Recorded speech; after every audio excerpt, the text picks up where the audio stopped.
Cool. Um, all right, we got a couple folks in here. Yeah, thank you guys for joining. There's probably gonna be some people trickling in here.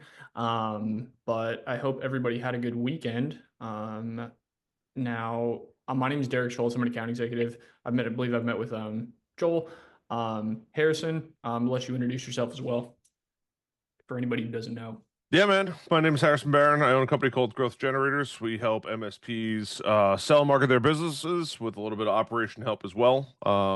Started at this point I would consider a long time ago, and made some YouTube videos. Those videos took off, and we've been super fortunate. I think we've helped about 160,000 plus MSP individuals in the world. So it's been a heck of a journey, and I'm honored to be here today with you guys. Level.io. Do you guys go level.io or level.io? It's a big question right there.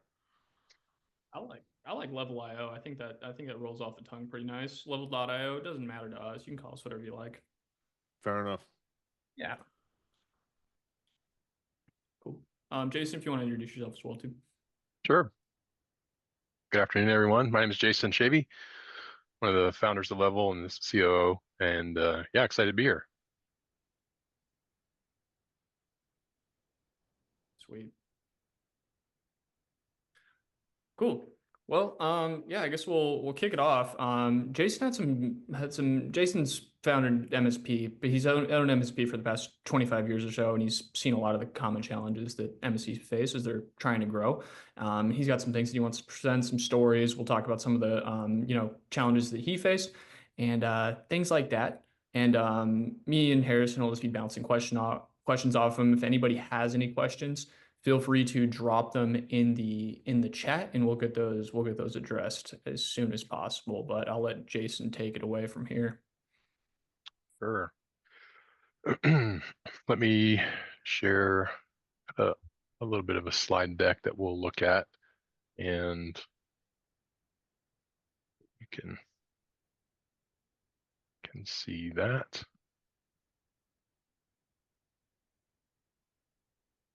Everyone can see that okay? All right, cool. Yeah, so a little bit about me. I was an MSP owner for the last 23 years or so.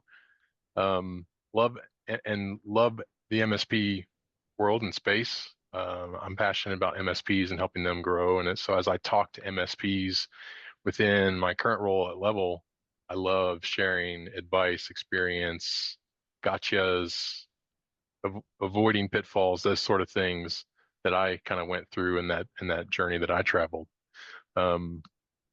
And I love automations, and I love gaining efficiency through tools. And I know MSPs, we love to talk about our tool stacks.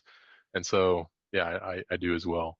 And then my email address is on there. If you want to reach out and connect with me at all, feel free.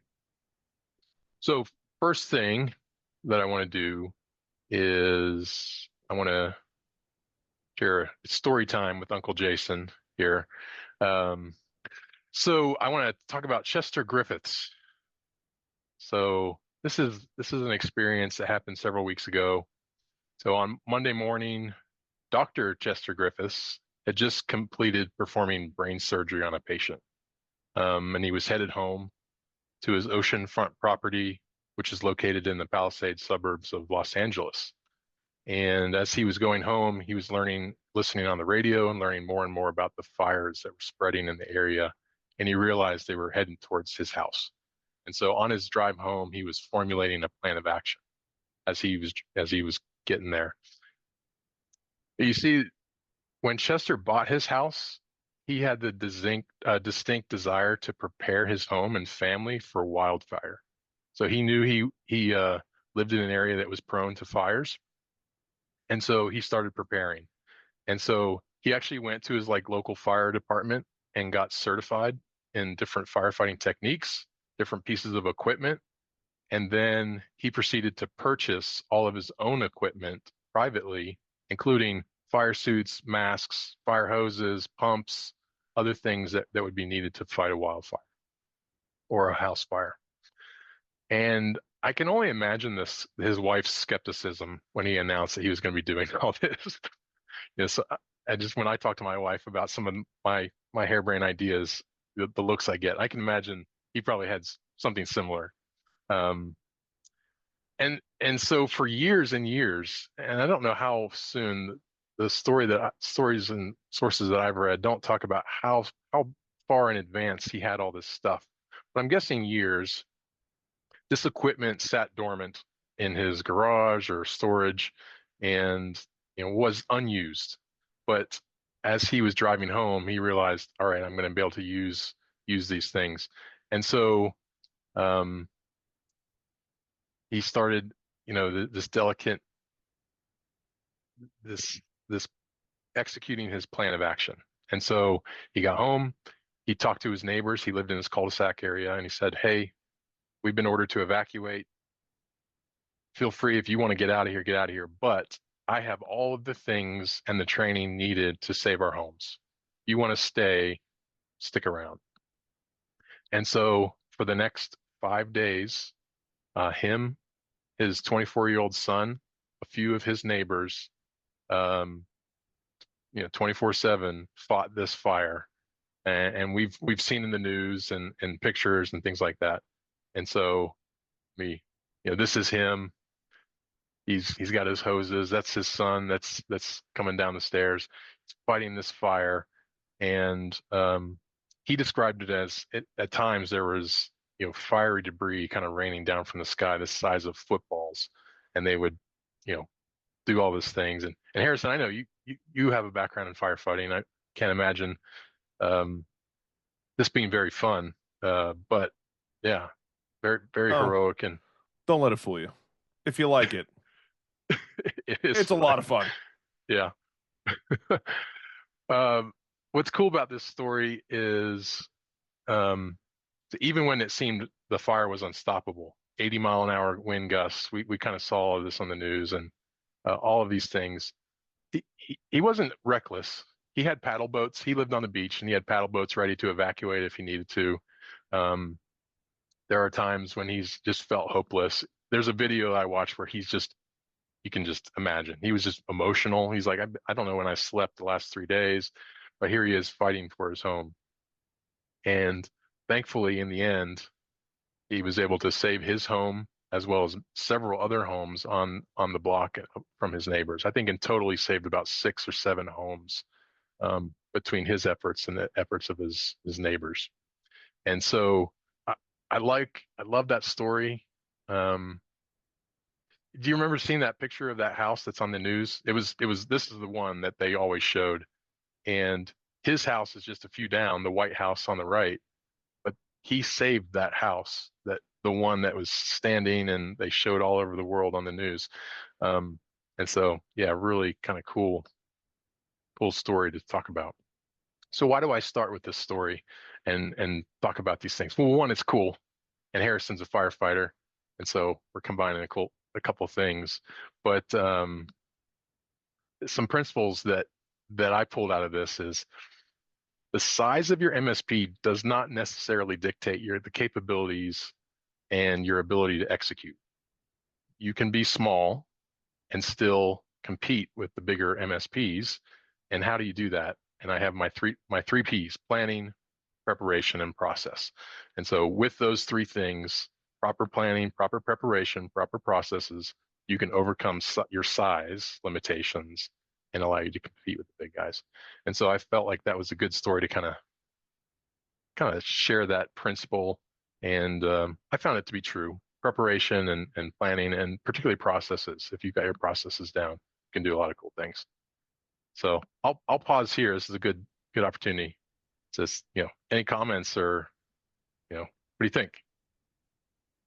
I love it. I couldn't agree more. I mean, it's funny because I stress this a lot on YouTube, is, it especially when it comes to sales and marketing, right? Like, yes, I'm a fireman. I truly enjoy it. It's something I'll probably end up always doing as a volunteer.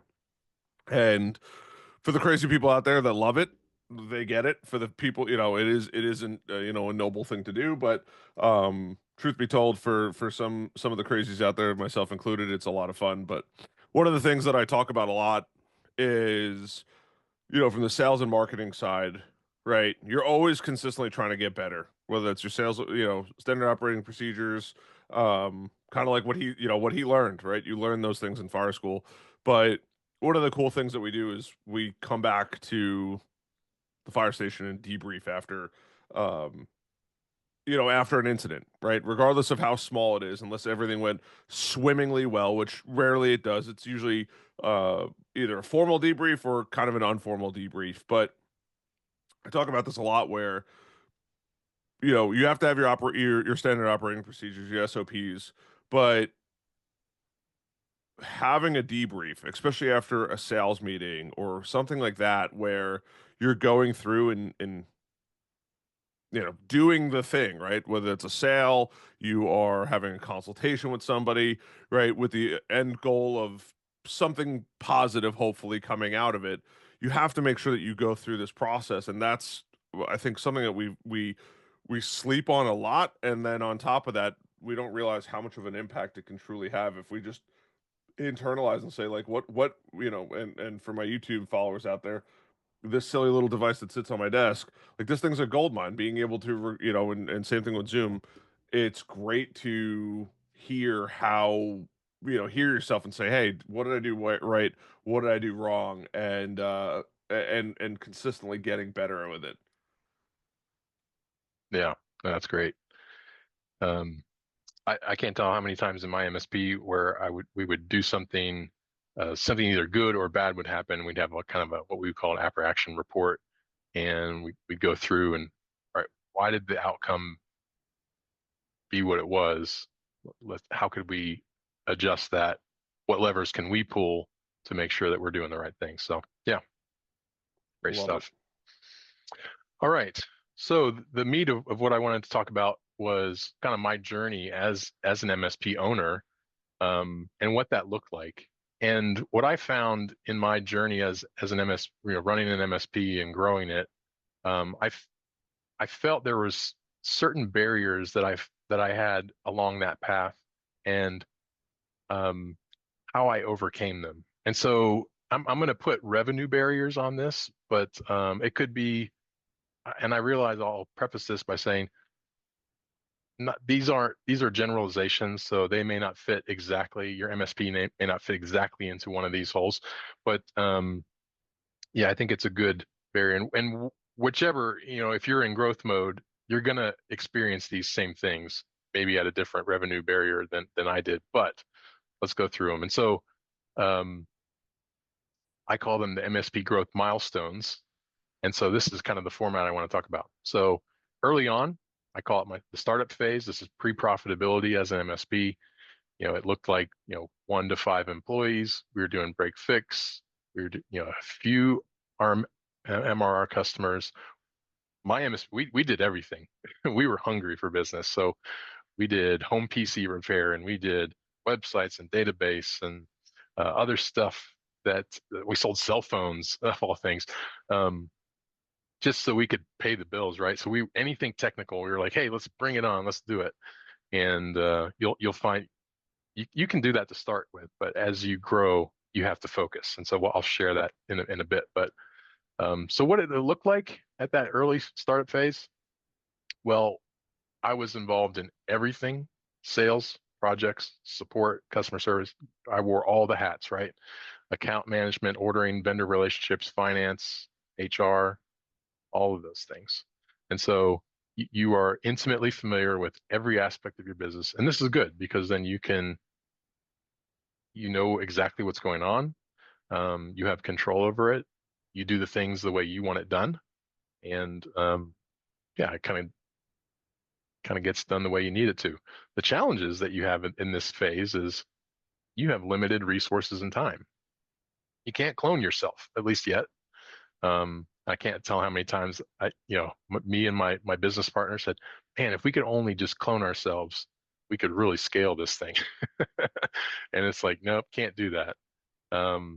And you may be good at tech. And I think a lot of MSPs start this way. It's like, hey, I'm a great technician. I'm going to start a business. So you may be great at tech, but maybe not so much the administrative side. And so those are skills that most MSP owners have to learn and keep working on in that regards. So yeah, so that was one of my first milestones, is really getting to profitability. So this startup phase, and you just, this is what they call you pull yourself up by your bootstraps phase. You just gotta put in the work, time, effort. You can't be lazy. You just gotta go after it.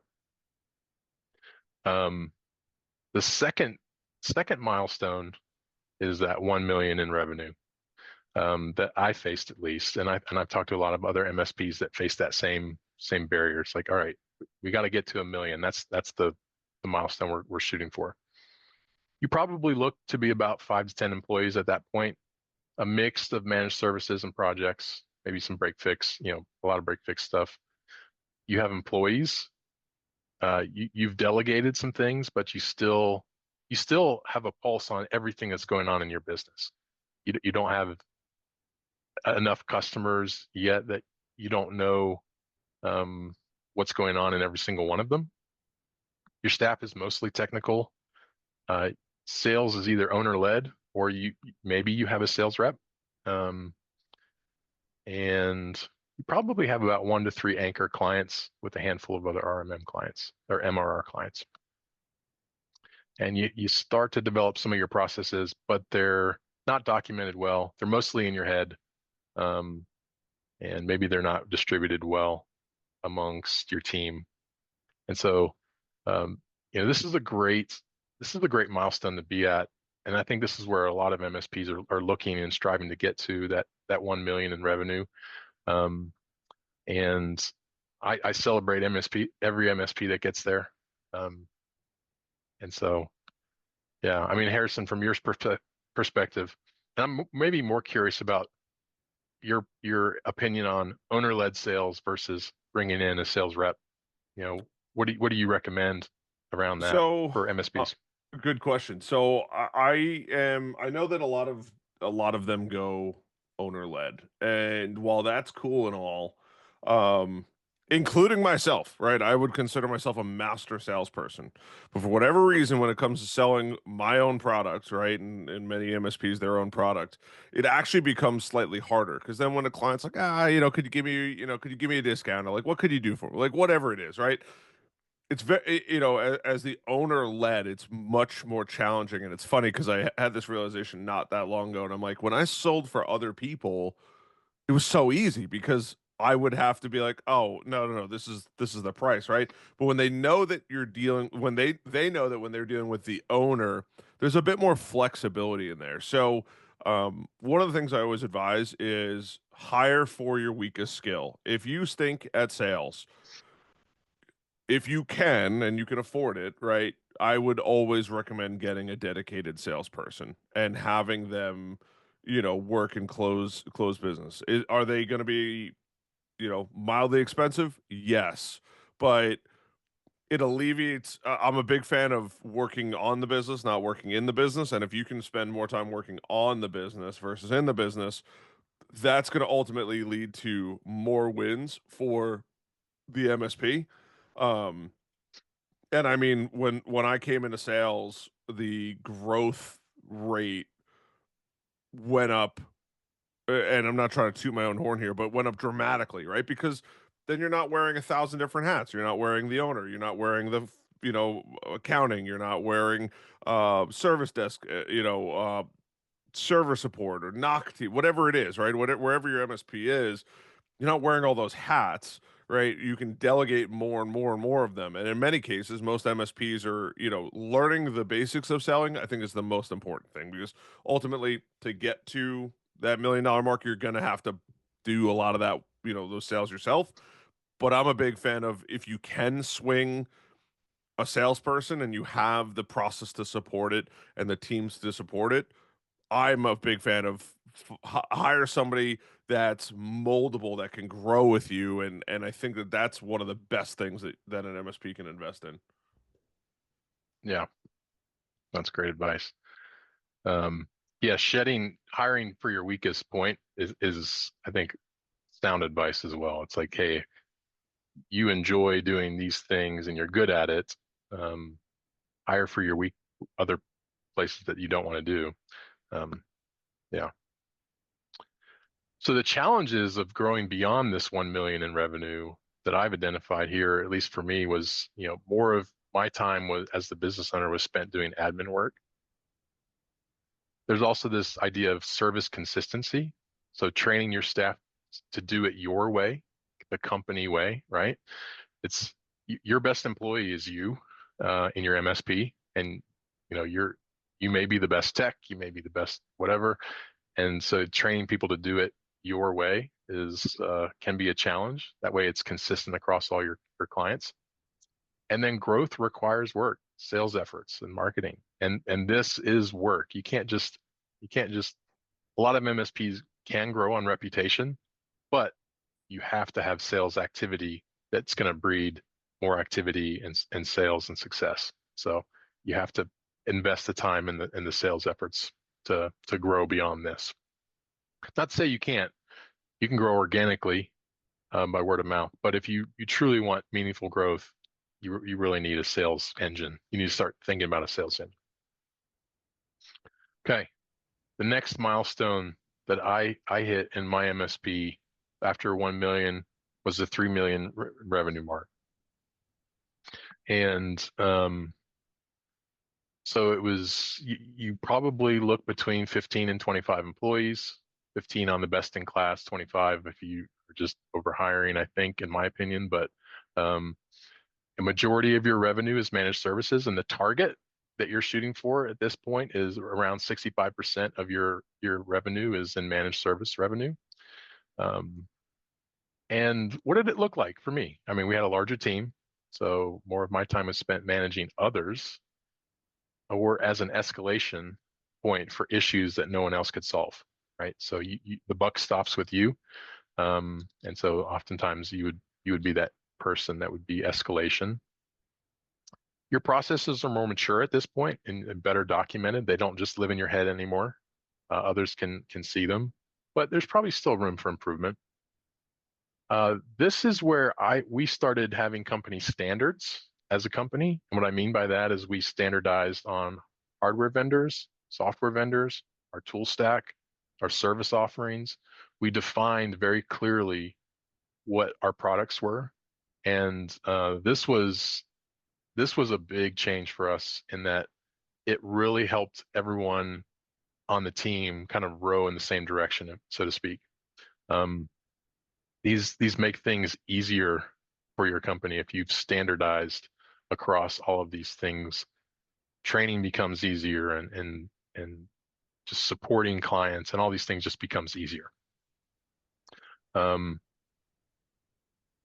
so, yeah, that was, yeah, we had a sales engine at this point. We had a sales team, and it was out actively searching and looking for potential clients. We were marketing, and yeah. Hey, And so Jason, yeah. I don't want to interrupt you. Just kind of curious, what did you do to, I guess, implement some of these standards? What were some of the first steps that you took towards, like, once you realized that, hey, we need to start standardizing these processes? What were the first steps towards, I guess, standardization in your MSP?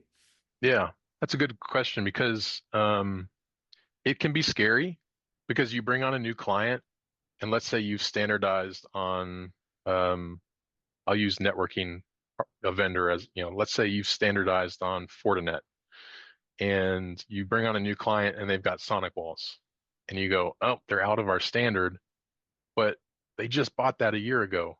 What do you do? Do you go back to that client and say, here's a quote, you need to replace this? And that's a scary thing. They're a new client. You want that business. You want that revenue. You just hired somebody, and then you're counting on that revenue. How do you do it? And I went through the same struggle. And ultimately, what I found was when, yes, you stick to your guns and you go back to that client and you give them the proposal and say, hey, here's a quote to do these things. And why am I giving you this? Because you're not in our standard, and we need you to be in our standard. And let me tell you why. And you outline why. Your support experience is going to be better. Ultimately, you're paying me for the experience, the end result, not not all the stuff in between. And so in order for me to provide that, this is what I need.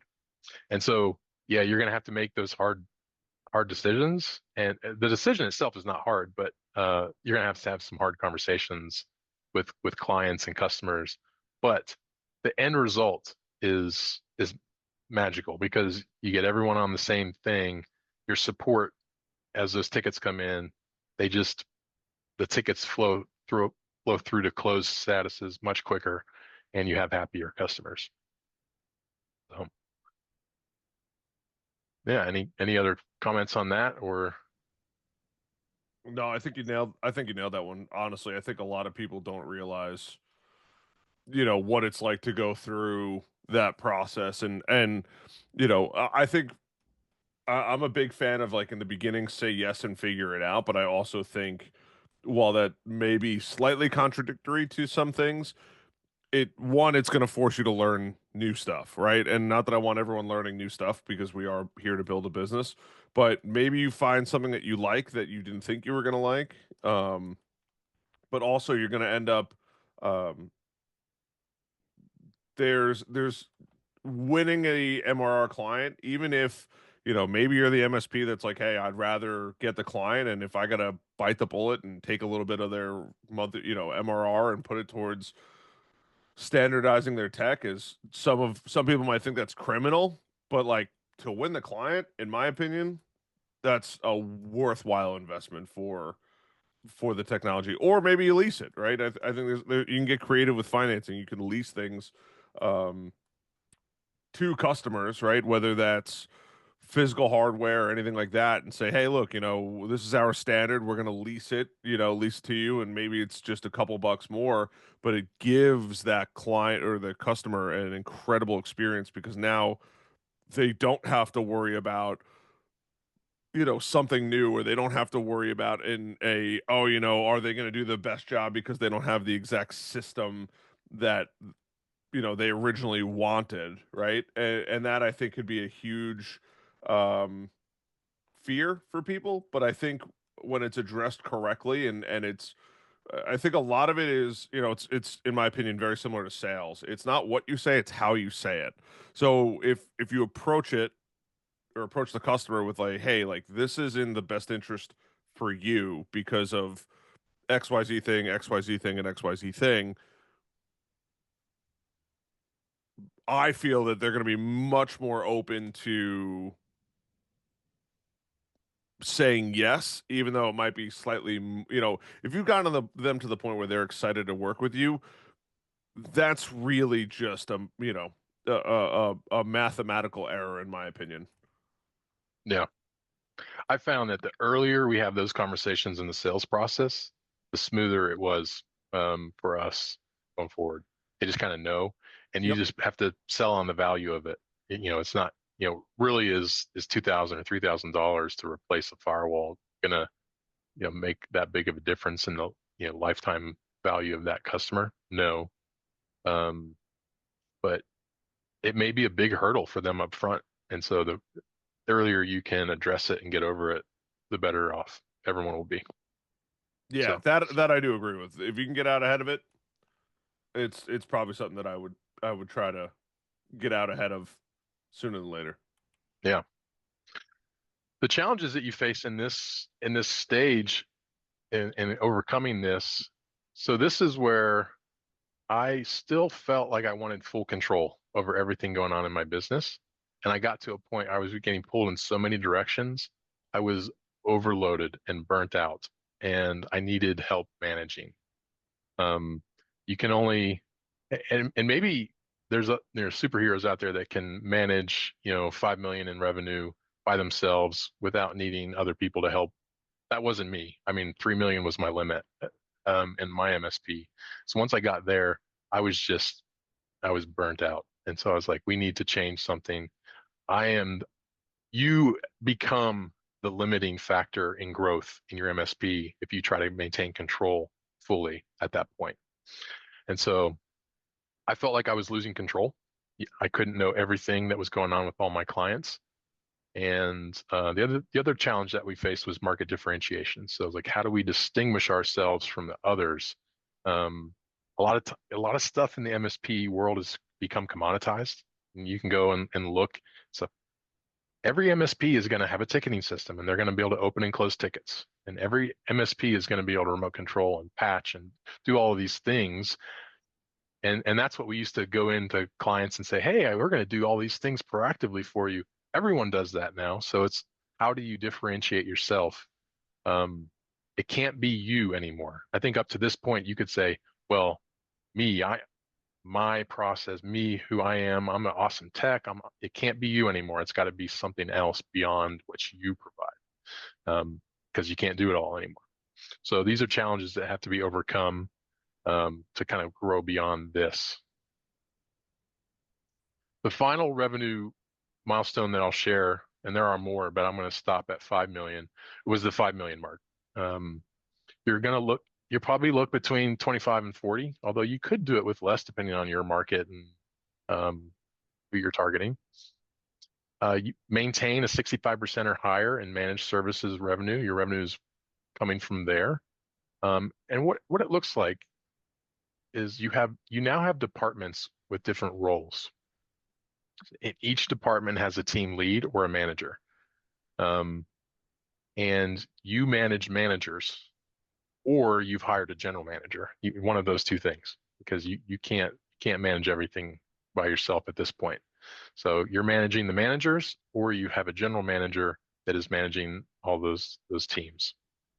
And you have a mature process, and you stick to your standards. Very few deviations from your standards at this point. And you've started to develop processes, but they may not be sorry, that's a carryover from another slide. So ignore that last bullet point. And so, yeah, this was an exciting time, because this is where you can really, you're getting, I think in our industry, the term you'll hear is operationally mature, right? So you're more operationally mature as an MSP, in that you've got departments with very clear, distinct roles that they can get very good at. Your processes are in a place where you could bring anybody in and slide them into that position, and they've got all the documentation and processes to just do the job, right? And so it's a great position to be in, because really the journey now from 5 million to 10 million is really just scale up what you have. There's still challenges, don't get me wrong, but you've got the framework in place to do that. What I didn't touch on here is from the sales and marketing inside. And so, Harris, I'm curious, maybe more on the marketing than the sales. What does the marketing journey look like from your perspective, from starting off small to kind of growing? I laugh because it's oh my God, I need to do this, but I don't know what I need to do type thing. And I say that in the most loving way for people listening. But it's you have to, that you have to do something. You don't know what works. And sadly, there's been a lot of less than desirable information that has not plagued the industry, but hasn't been available to the industry. So I say that with the lightheartedness that, shameless plug, right? That's how my YouTube channels kind of came about, is because people didn't know how to market their businesses. But what I can tell people listening, like, especially if you're a new MSP, is doing something is always better than doing nothing, right? You're not going to nail your website on the first try, although it's nice to believe that you will, right? But it's all of marketing, right? And branding and all of this is something that is consistently changing all of the time. And regardless of how much work you put into it, hoping that, things are going to go your way, and I hope that they do, things might not always go the way that you were hoping that they do, but focusing on the important things that are going to have the highest ROI. So I always preach learning and getting started with like basic SEO. You don't need to be an expert, but write content, teach people, all that kind of stuff to the best of your ability. After that, simply going out and making sure that you um, you have a Google My Business. I can't tell you how many MSPs don't have a Google My Business, and I'm like, you're just, time. It's while it's not financial advice, it's all the financial advisors say it's time in the market, not timing the market, and marketing is couldn't be truer in that statement, right? So you have to make sure that you have time in the market, you can accumulate the traffic and that kind of thing, and then taking small baby steps, like not join my newsletter, right? That you're going to produce maybe once a month if you're lucky. Um, Try to find out what like uniquely makes you, right? And then go target those things. Those are going to be the things that ultimately end up moving the needle more than just about anything else, and then you can go and work on the other processes and other marketing, funnel building, ads, and all of that good stuff, and market segmentation. But for the beginning, find what you're good at, and I tell people too, like, if you think you're good at YouTube, go, I'm not saying go be a YouTuber, but go work on YouTube. There's plenty of opportunities there to a YouTube channel and have that ultimately grow and become something incredible.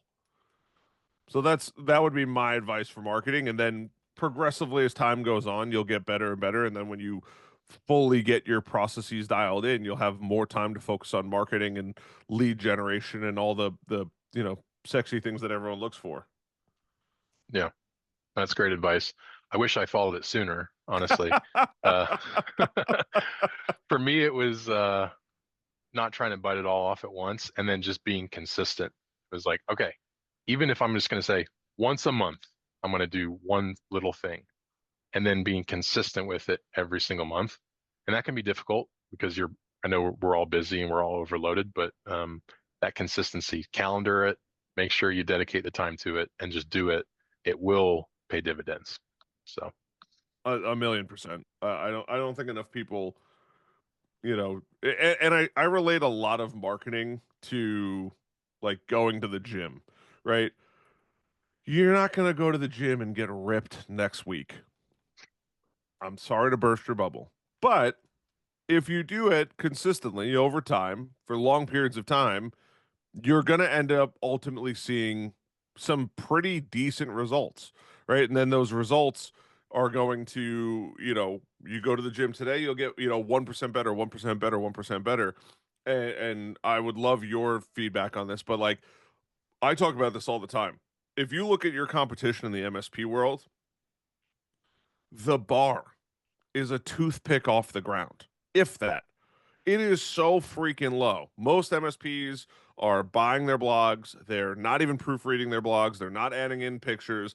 They're not doing, they hired a company to write their website, which is fine. They haven't tweaked anything. There's no personalization. It's this cookie cutter process throughout the entire thing to make it as easy as possible. While that's not bad, it can't be the only thing that you're doing, and then they expect to just have great results. But if you put in 30 minutes per day, right, first thing in the morning, or you're going to bed, like I record most of my videos at night because I don't have to worry about the dogs, the kid, the wife, and the house is quiet. I can make my video in peace, and I'm usually the most active at night. But doing that over time will generate hundreds, if not thousands, of leads for your business, and it shows the world that you're an expert. You built the case studies, you write the blog posts, and you really, because the bar is so low, you can differentiate yourself fairly easy compared to anything else. yeah, and I'm sure marketing people maybe cringe when people say the term AI and marketing, but I've actually, I use AI pretty extensively with my marketing as inspiration. It's not a copy and paste, but you can get a lot of information very quickly. Yeah, It can write a lot of absolutely. content for you, and then you tweak it. But I think AI is going to be a game changer for MSPs around the marketing side of things for sure. To utilize that and help bolster it, because it's really a time saver is what it is. So, hey, you don't have 2 hours to spend on marketing today? Great. Get on ChatGPT and figure out how to, learn the prompts that you need to learn. And then, yeah, it can generate some really good content for you. 100%. And if you teach it, like the more time you can spend with it, the better. And you'll see an ROI off of your, hopefully off of your work, right? That you put into it, teaching it, training it on what you do, how you do it, why you do it, all of those things are going to ultimately lead to big wins down the road. And I think that that's really where the magic happens. And I think a lot of people forget that idea. I don't know why, but they don't realize, like, yeah, don't take it directly from ChatGPT, but you can have ChatGPT help you with writing blogs, social media posts, anything like that. And then automation, right? Like, now I just built an automation, full transparency. I post a YouTube video, it takes the YouTube video, it rewords a lot of the YouTube video, and then makes a LinkedIn post. Is it perfect? I just started it up like the other day. No, but like, it's better than me having to go and copy and paste it, and then it formulates a thought a couple hours later of a rework again to help build engagement. Am I going to go write these things? Maybe every once in a while, but to have it automated and then I can just check it and make sure, and then I could, hey, look, it's fun too because I get to make content off of it and kind of, poke fun at myself and laugh about it. But like, those are the things that I think, if you can spend the time and energy and effort working on, the world becomes your oyster pretty quickly. Yeah. All right, I've got a few other things I can go over, but I think it's maybe a good time to stop and maybe see if anybody has any questions about kind of that journey that I've had, at least. I'm happy to share my experience or any guidance that maybe where you're at in your journey. So if you've got a question or anything like that, go ahead and post it in the chat, and we'll go ahead and address it. I got a question for you. Yeah. What do you think the biggest operational challenge you see MSPs face when scaling? And this is something I get all the time. Like, I ask my community for this one, but like, I hear it all the time. Like, what are people like, because they want to get out ahead of the soon to be problem, right? So how do you see MSPs avoiding, or I shouldn't say avoiding, but addressing operational challenges? Because like you said, you end up having to not be the guy, or you have to pass on to your team at some point or another, right? So how did you get over that? It's not a sexy answer, and so I apologize. And I've said it a lot, but it's processes. You really have to understand your process to do different things within your business, and that process has to be documented. So pick your favorite documentation tool, whatever it is, and you have to document it. And then a good idea of how you'll know if you've got a well mature process is if you can take a brand new employee and put them in the seat and have them do that task or ticket in your organization without needing to ask anybody else for help, and they can do it successfully, you've got a good process. That means I can bring anybody off the street who's somewhat technical, sit them in the seat and say, hey, follow this guidance step. Now, it doesn't mean that they're robots, because they're still going to need to do troubleshooting and other things like that. But you've got a clearly defined process that they can work within. And yeah, process. I can't preach it enough. You have to understand and then document those. I don't know. I think Harrison's camera like wigged out. I don't know what happened to Harrison. Are you still with us? Yes, I'm still here. It may have overheated. We're getting it back up in real time. There we go. There was one question in the chat that thank you for that, Jason, by the way. It said, how long did it take you to reach each milestone? Going from 1 to 5 to wherever that may be. Oh, good question. I don't have so we had our MSP for 23 years. I would say we had pretty steady growth, and there was times I can give you ideas of what growth looked like year over year.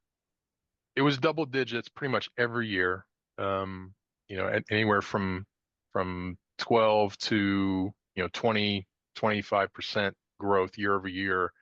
And then we had the recession and COVID, and there's some other events that have happened that where it slowed, but still grew, surprisingly with MRR. And so I think for us, getting to that million was a big milestone for us. Once we got there, we scaled to 3 million within, I want to say, 2 years. And then from 3 to 5 was kind of a steady march. It was probably another 4, 5 years at that point. So that's, yeah. I wish I had the exact numbers for you, but yeah, I mean, I think maybe the longest for us was finding our identity as an MSP, shedding off selling cell phones and shedding off home PC repair and shedding all that stuff and just saying, hey, we're focusing on business managed services and security. And getting to that million probably took us a little longer than I think. If I had to do it all over again, I feel like I could get to that million much quicker, just with some lessons learned. I will chime in on this too. I've seen MSPs get to 1 million in like 1 to 2 years. One being super aggressive and definitely many more closer to 2, but like I've seen them almost touch 1 million in their first year. But what they did was they did all the groundwork that I would not consider the like actual running an MSP, right? So they built out sales operations, they built out marketing, they did all of these things as a small, like, hey, this is the thing, these are the things that I'm going to work on now. And then when the time came, and push comes to shove, then they were ready for kind of immediate growth. And then they were like, okay, now I'm going to go start the business. But they already had the website, the marketing, all of these things done before they officially launched. And that gives a massive advantage Yeah. to them. So it's kind of like a sleeper cell type thing where they're just waiting for launch. And then when that happens, then it's kind of off to the races. Yeah. I think it can also depend on your market too, wherever you're at. What can your market support, the competition, other things like that. But I mean, I would consider my MSP was in a small market, and so, but we're still able to grow and expand. So Another question in the chat. What are you guys' thoughts on scaling solo, but with the 24/7 outsourced help desk, NOC and SOC, things like that? What are your guys' thoughts on outsourcing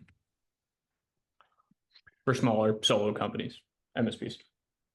yeah, I look at not MSP is in it to grow to 10 million or $50 million in revenue, right? So if you want to, what I call lifestyle MSPs, it's you want to get a good salary. You're not looking to grow beyond 1 million, maybe.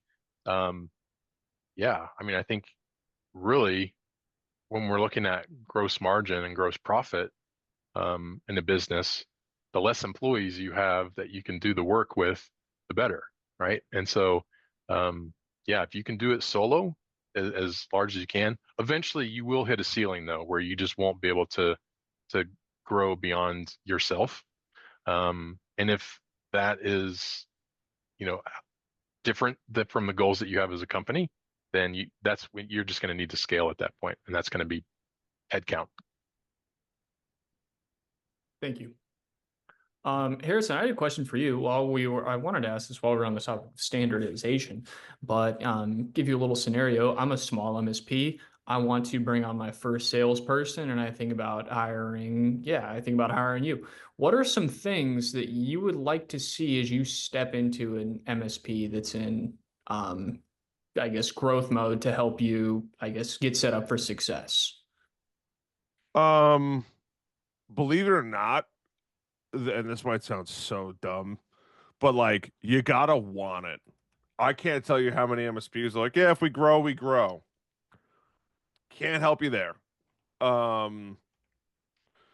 If you have to be, I think not enough people take kind of like what Jason was just saying, where you can't you can have a lifestyle business, right? It's actually funny. I just had this conversation with somebody the other day of like, do you want it to be a lifestyle business or do you want it to be a real business, right? And like, truth be told, at one point I was building this to be a lifestyle business, right? It would give me the freedom to have the lifestyle that I want to live, right?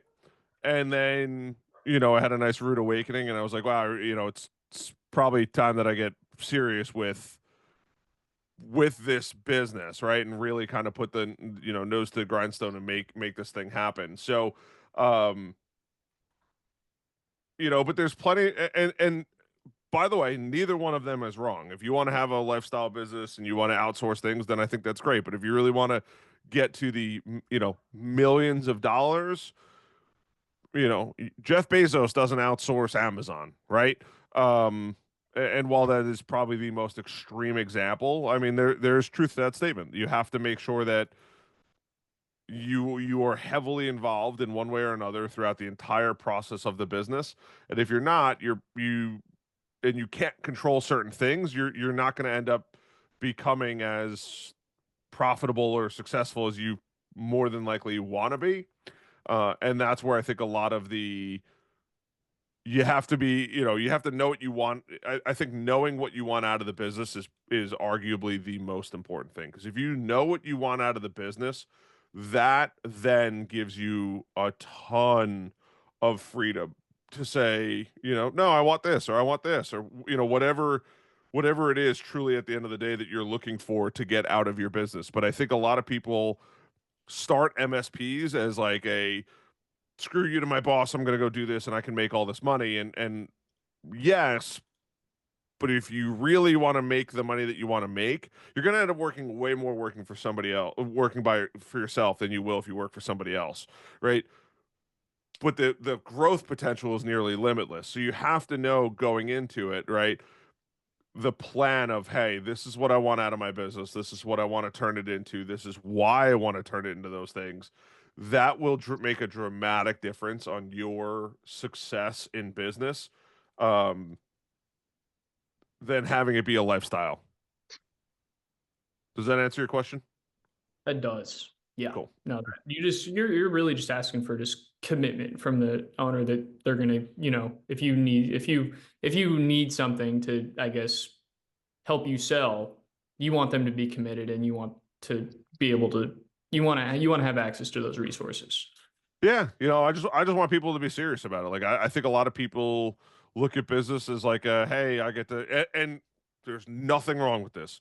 Hey, I get to go spend more time with my kids. I get to hang out with my wife more. I get to whatever it is. Those are all perfectly fine things. And there's nothing wrong with them. So I don't want anyone to be like, well, that's not what I want. And that's okay. That's totally fine. But there are plenty of people that do want to have the super nice car, the lifestyle that comes with the business and all of that kind of stuff. That, in my opinion, if you want that, you have to go into it with this is what I want out of my business. This is what I plan to expect out of my business. This is how I plan to get to those goals, which I think a lot of people forget. And when you dial those things in, then I firmly believe that's when you can have the business where, I don't want to say money's coming out of your ears, but like, hey, you can make the millions of dollars. You can have the lifestyle that you want to live. You can have the freedoms that you're looking for. All of that, that's when those things fall into place. Yeah, great stuff. All right, I want to touch on one more thing before we need to end here. There are a couple things I've identified that I call growth accelerators that we can use to accelerate from those milestones and past them. And so I've identified processes, and I've already talked about that. Automation, which Harrison, you kind of talked a little bit about, and standards, which we talked about as well. And so I want to show, as level, as we've developed level, which is an RMM to manage devices. I want to show how level can help with a couple of these and in automation and standards. And so, and help you grow and scale a little quicker maybe And I'm going to show it in level, but you could really do this with any RMM that you have. But I'm going to show it because I'm going to pitch myself here a little bit. But so let me share that.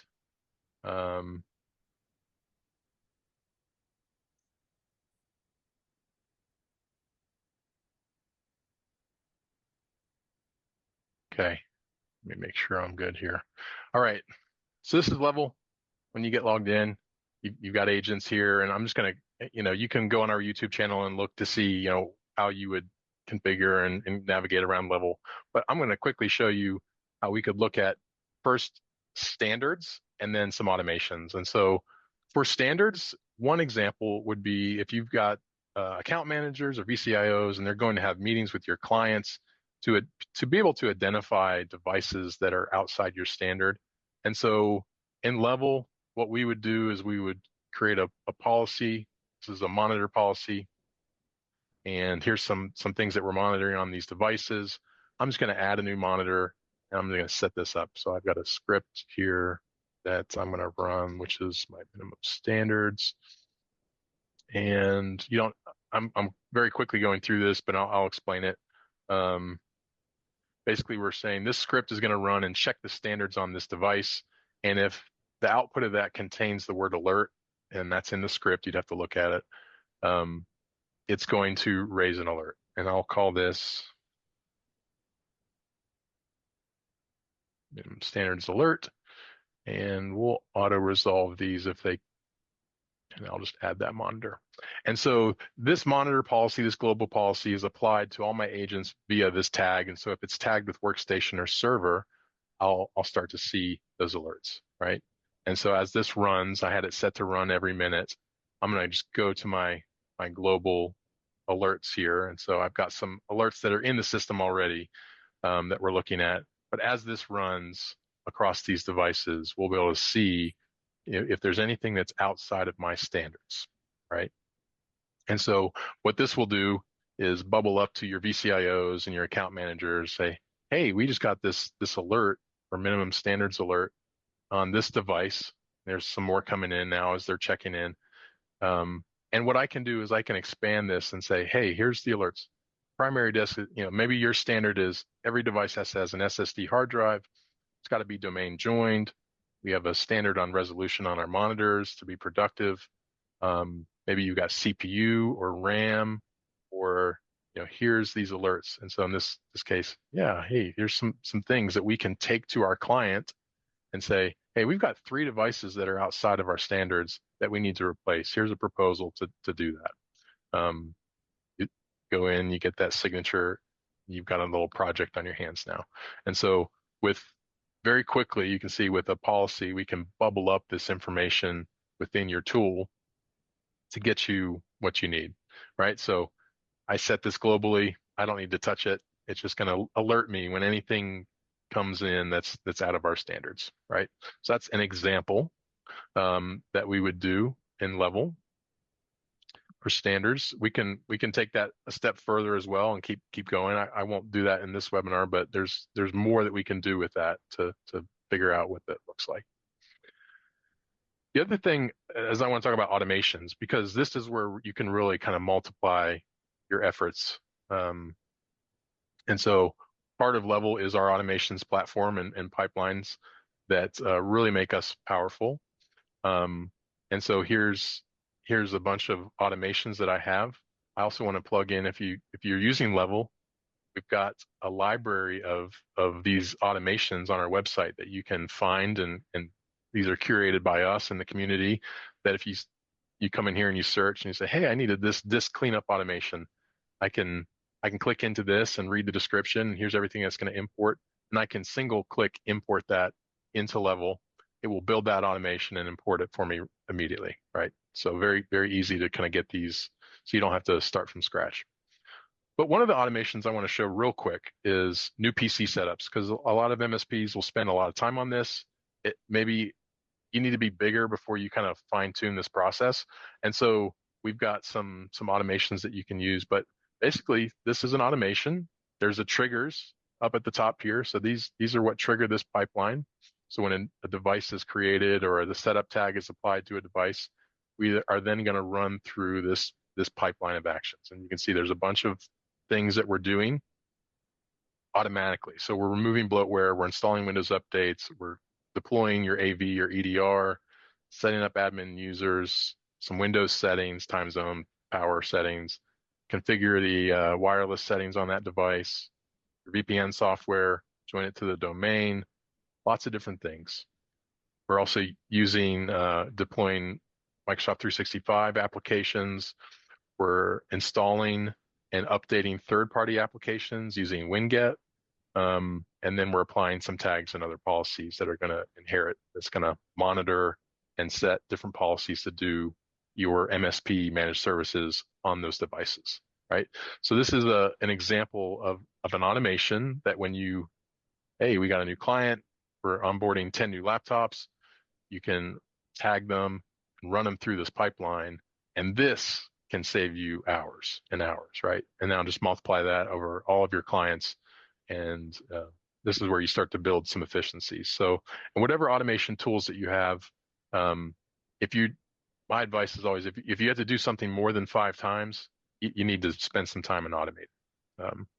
Whether it's, and there's lots of tools. I mean, Level isn't the end all be all for that. And there's business process automation as well, Roost and others that do that sort of thing, which are great tools to kind of build your efficiencies. So that's all I have. And I know we're sitting at that hour mark. Does anything else that people want to know about, learn about, ask any questions? If anybody's got questions about Level itself, I mean, feel free to reach out to me, Derek. Go to our website. We try to make it easy to engage with us. You can start a trial, or and without needing to put in a credit card or anything, just start a trial, get in, look at it. I always like to know what tools were out in the space when I was in it every day. So fun stuff. Cool. Thanks, Jason. Outside of Level, if you guys need anything, let us know too. Always happy to have conversations. Feel free to leverage, Jason's expertise. Jacob's been, Jacob as well. He's sitting on this call too, but he's been in the business for a long time. But yeah, we really appreciate you guys, and thank you guys very much for joining. And I'll let Harrison close it out. Yeah, thanks for having me, guys. I appreciate it. I think it was good. I think it was a good conversation that we had, and looking forward to doing it again. If you guys want to hang out with me in the Discord, growth-generators.com/Discord. Yeah, we would love to have a conversation, come hang out. Derek is in the Discord too, so feel free to jump in there and use and abuse his knowledge as well. I will happily nominate him, but appreciate you guys checking out the webinar, and looking forward to doing some more stuff with you guys in the future. Great. Thanks, everybody. Evan, if you're not in the Discord, I'll shoot you a ping after this. There it is. Answered. Well, I guess while he's still here, is he still in here? I can answer that for him. Anywho, biggest differentiator for Ninja. We are here to help you reduce complexity in your RMM. That is our biggest differentiator as of right now. And what I mean by that is you're not really going to find in another platform something, automations or applying policies intuitively. That's something that's pretty rare in the industry, and something that, and another differentiator is our, cross-platform compatibility. We try to keep feature parity wherever possible. And we take a lot of pride in saying that we can do Mac support just as well as we do Windows support, minus some of the limitations that Mac set on us. So yeah, those are our differentiators right now. But we're happy to talk about it on another time, or off the call. If you're in the Discord, shoot me a ping, or we can set some time up to talk. But anywho, great to meet everybody. Have a wonderful rest of the day.